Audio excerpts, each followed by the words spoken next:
മരുന്നുകൾ വാങ്ങിയതിന്റെ പണം ആവശ്യപ്പെട്ട് കേരള മെഡിക്കൽ സർവീസ് കോർപ്പറേഷൻ മരുന്ന് കമ്പനികളുടെ കുടിശ്ശിക തീർത്തില്ലെങ്കിൽ പ്രതിസന്ധിയാകുമെന്ന് ചൂണ്ടിക്കാട്ടി ചീഫ് സെക്രട്ടറിക്ക് കത്ത് നൽകി.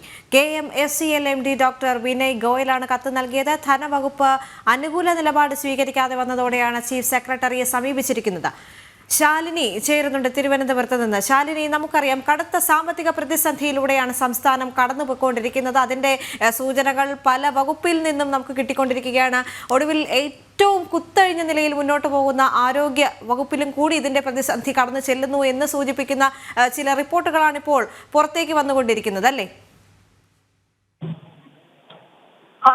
സൂചിപ്പിച്ചതുപോലെ തന്നെയാണ് സംസ്ഥാനത്തിൽ വളരെ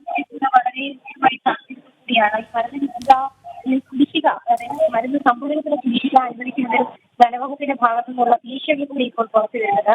കുടിശ്ശിക തുക അനുവദിക്കണമെന്ന് ആവശ്യപ്പെട്ട് പലതവണ കേരള മെഡിക്കൽ സർവീസ് കോർപ്പറേഷൻ ധനവകുപ്പിന് കത്ത് നൽകിയിരുന്നു. ഈ കത്ത് ഒരു രീതിയിലും അംഗീകരിക്കാനോ അല്ലെങ്കിൽ ഫണ്ട് അനുവദിക്കാൻ ധനവകുപ്പ് തയ്യാറാക്കുകയും ചെയ്തത്. ഇതിന് പിന്നാലെയാണ് ഇപ്പോൾ KMCLന്റെ MD തന്നെ സർക്കാരിന് ചീഫ് സെക്രട്ടറിക്ക് തന്നെ കത്ത് നൽകിയിട്ടുള്ളത്. അടിയന്തരമായി നൽകാനുള്ള കുടിശ്ശിക തുക നൽകണമെന്നുള്ളതാണ് ഈ കത്തിൽ ആവശ്യപ്പെട്ടിട്ടുള്ളത്. പണമില്ലാത്തതിനാൽ അവശ്യ മരുന്നുകൾ. ശരി, എന്തായാലും മരുന്നുകൾ വാങ്ങിയതിന്റെ പണം ആവശ്യപ്പെട്ട് കേരള മെഡിക്കൽ സർവീസ് കോർപ്പറേഷൻ മരുന്ന് കമ്പനികളുടെ കുടിശ്ശിക തീർത്തില്ലെങ്കിൽ പ്രതിസന്ധിയാകുമെന്ന് ചൂണ്ടിക്കാട്ടി